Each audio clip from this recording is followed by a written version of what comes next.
Yo les gens, je profite de ce beau temps là pour aller m'aérer un petit peu, donc j'ai relâché la couture et ça avance bien hein, par contre, hein, putain, je suis cool, c'est cool, je suis content. Non, par contre, je voulais parler d'un sujet en fait. Ça va me servir de prétexte, c'est bien.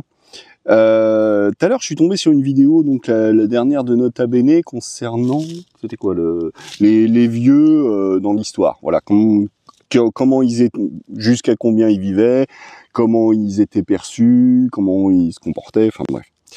Et intéressant le sujet. Et en fait, dans le sujet, en fait, il y avait plein de sujets moi qui m'auraient intéressé de reparler, enfin de rediscuter, mais je vais m'attarder sur un en particulier, un aspect, parce que c'est un truc que j'essaye de mettre en évidence dans mes vidéos depuis déjà un certain temps, et c'est pas toujours facile d'arriver à mettre des mots sur les concepts que j'ai en tête. Et là, ça me donne un bon exemple. Épicure. Pardon, je confonds avec une autre vidéo que j'ai vue ce matin. Non, très intéressant d'ailleurs. C'était donc Hippocrate, voilà.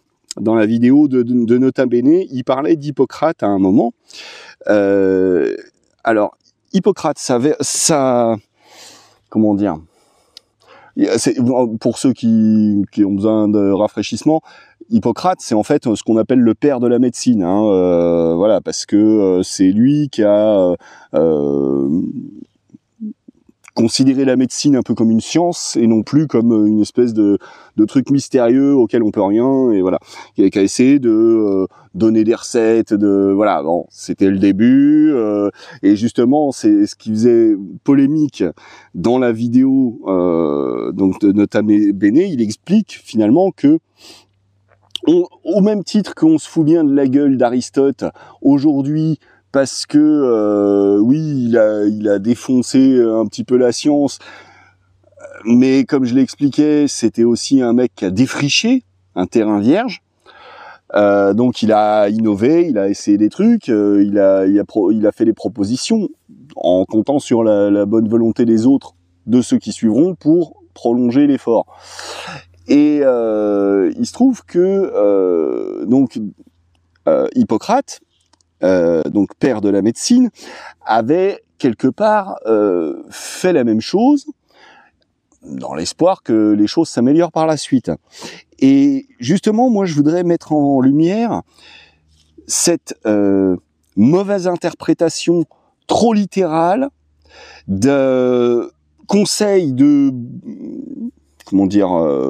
bon sens, j'ai envie de dire, mais qui, pris au sens littéral, ça devient absurde.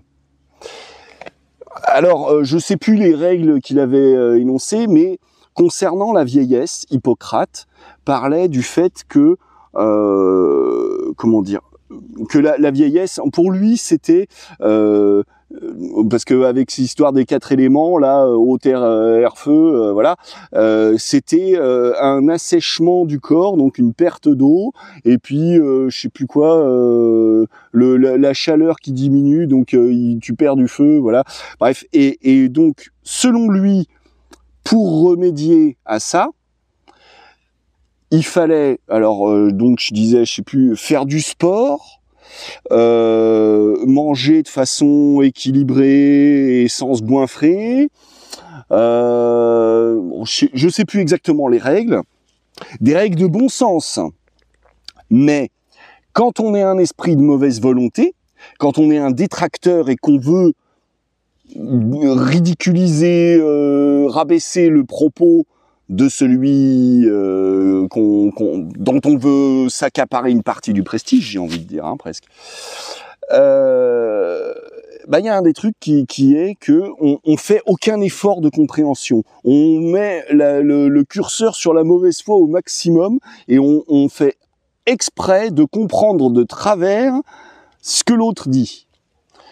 Parce que, en fait, son histoire de dire de faire du sport, c'est pas pour guérir la vieillesse et c'est bon, tu seras jamais malade, tu seras jamais vieux, tu seras jamais mort. C'est pas ce que ça veut dire.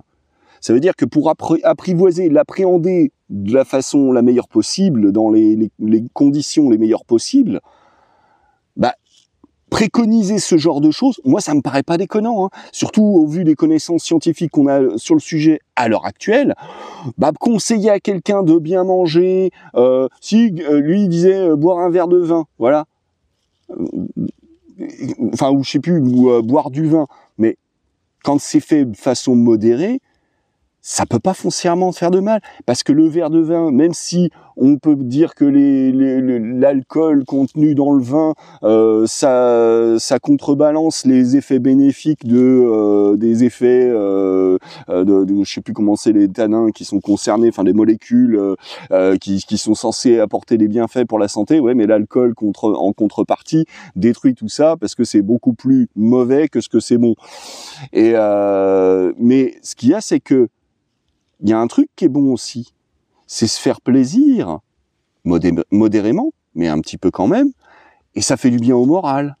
Ça aussi c'est bon pour l'équilibre global d'une personne et vieillir dans de bonnes conditions, ne pas se priver, ne pas subir de privation, vivre modérément, continuer de faire du sport. Je sais plus s'il il disait pas aussi qu'il fallait faire marcher sa tête, je sais plus comment il le disait, mais voilà, c'est des conseils de bon sens qui aujourd'hui sont, exception faite du vin, parce que comme je disais, on va continuer de regarder qu'une partie du truc en disant voilà, le verre de vin c'est des tanins qui sont sympas pour la santé, mais aussi c'est de l'alcool. Donc l'alcool c'est trop mauvais pour que... Oui mais non. Si on considère que le petit vieux il va se piaffe sa bouteille de vinasse, c'est effectivement de trop. Sauf si c'est un petit verre, pas forcément à tous les repas, pas forcément tous les jours. C'est cool, c'est bon pour la santé. On ne peut pas dire que c'est mauvais pour la santé, ça. Par contre, et au contraire, comme je disais, ça fait du bien au moral et tout ça. Vous voyez, j'en reviens encore une fois à cette histoire de modération dans la façon de faire les choses, mais bon, là c'était pas le sujet. C'était surtout de dire, voilà, Hippocrate avait dit quelque chose qui, lu au pied de la lettre, ouais, c'est une histoire si tu veux vaincre la mort. Non, c'est pas ça. C'est pas comme ça que c'était dit de toute façon. Mais si on veut faire preuve de mauvaise foi, on peut l'interpréter dans ce sens-là, en voulant rester vraiment trop littéral. Et alors qu'en réalité, si on veut y mettre un petit peu de bonne volonté, on se rend compte que c'était pas vraiment à prendre au pied de la lettre, que c'était plus dit de façon métaphorique. Et c'est là où j'en viens à justement, justement, non, c'est un exemple finalement parmi tellement d'autres, mais un exemple flagrant, c'est cette mauvaise volonté dans le fait de dire que ah bah oui, mais parce que puisque dans la Bible il y a écrit des absurdités, ça veut dire que tout est absurde. L'histoire de la Bible, c'est qu'un exemple. Quand on parle entre partis politiques différents qui s'opposent et qui disent que oui, mais alors puisque vous avez fait ça, ça veut dire que vous êtes... C'est la même volonté de mauvaise foi, de pas essayer d'écouter ce que l'autre a à dire, parce que justement, on voudrait, en bon facho qu'on est, écarter toute possibilité aux autres de dire quoi que ce soit. Et c'est pas comme ça que ça doit fonctionner, justement. Tiens, alors là, justement, ce matin, j'ai vu une vidéo qui parlait... Alors bon, je change un tout petit peu de sujet juste pour mentionner ça. J'ai cru que... pendant longtemps, j'ai cru que Simone Veil, c'était la femme politique qu'on connaît tous, juive, Auschwitz, femme politique, l'avortement, tout ça. Sauf que, en fait, il y avait... Et alors, passé un temps, je m'étais posé la question, mais non, j'en avais conclu que c'était la même Simone Veil. Non, il y a une philosophe qui s'appelle Simone Veil. Et dans Parole de philosophe, il a sorti une vidéo aujourd'hui qui raconte la vie de cette femme-là, et j'ai adoré. Mais en fait, encore une fois, il y a plein de choses que j'applique à ma vie, que je retrouve dans des personnages différents. Alors, je dis pas que je suis forcément toujours d'accord avec... que ce soit avec Socrate, que ce soit avec Diogène, que ce soit avec, en l'occurrence, Simone Veil, que ce soit avec d'autres. Il y a des trucs qui, je me dis, tiens, ça, c'est intéressant. Moi, j'en suis venu aux mêmes conclusions. ça m'intéresse. Dans la vidéo de Simone Veil, voilà, j'ai eu cette espèce d'instant un peu jouissif comme ça, je dirais. Bon, bref, c'était pas le sujet, mais je voulais vous faire part de ça parce que très intéressante vidéo comme d'habitude. J'adore Paroles de philosophe, même si je suis pas forcément toujours d'accord avec ce qu'il dit ou avec les personnages qu'il présente. Malgré tout, je trouve qu'il fait un très bon boulot, j'aime beaucoup. Et bon, j'en reviens moi quand même à mon histoire de bon, finalement, je parlais d'Hippocrate, mais voilà, encore une fois, c'était qu'un exemple pour vraiment illustrer ce point de, je sais pas comment. Ça fait longtemps que je me dis qu'il faudrait arriver à trouver une classification des pensées humaines. Vous voyez, une espèce de pas d'arbre généalogique, une espèce de tableau de Mendeleïev, j'ai envie de dire. Voilà, des pensées humaines et avec justement les liens. C'est difficile à expliquer tout ça parce que en fait, ce que je veux dire, c'est que là, toute cette vidéo que je viens de consacrer à cet exemple d'Hippocrate et tout ça, c'est pour exprimer un bout d'idée que j'essaye de faire transparaître au fur et à mesure de mes explications, au fur et à mesure de mes vidéos. C'est un bout des idées que j'essaye de vous expliquer, de ces concepts. Et c'est pas toujours facile, justement, d'arriver à mettre des mots dessus. Suivant mon état de l'instant, suivant plein de facteurs. Hein. Et puis, je dirais aussi, suivant l'instant, c'est faut être dans l'instant au moment où on pense les choses la première fois. Il y a quelque chose de plus naturel et de bien plus pertinent. Quand on y réfléchit, on perd des détails qu'on avait la première fois et voilà, moi quand j'essaye de vous retranscrire des idées que je vais avoir tourné 15 fois dans ma tête, ou pas forcément d'ailleurs parce que je passe à autre chose, je pense à autre chose, et du coup j'en perds des tas de morceaux. Là, je suis assez content du résultat en fait par rapport à cette histoire d'Hippocrate justement. Je reviens sur l'idée, hein, je réexplique. L'idée c'est que en tant qu'individu, on peut être soit de bonne ou de mauvaise foi. Parce que, et ça, c'est vraiment très dépendant de ce que nous, on a envie de faire. Et je veux dire, à l'heure actuelle, le monde me semble dévier vers un radicalisme fascisant de ouf.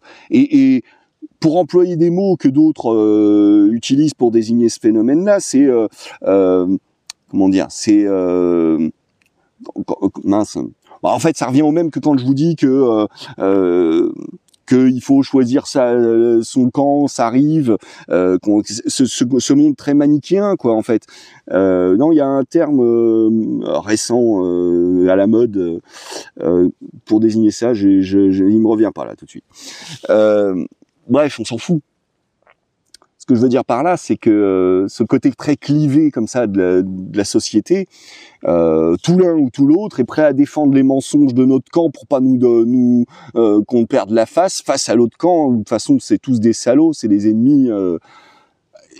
Mais merde, c'est pas comme ça que ça se passe le monde. C'est pas aussi radical. Et voilà. Ce que je voulais dire, donc, je reviens sur l'explication, c'est soit on est de bonne ou de mauvaise foi. Et justement, quand on est de bonne foi, on fait des efforts pour essayer de comprendre ce que l'autre a à dire. Et c'est pour ça qu'il faut laisser parler les autres. Parce que sinon, si on laisse pas parler les autres, déjà, on n'est pas légitime à avoir l'outrecuidance de demander aux autres qui nous laissent parler nous. Vous voyez ?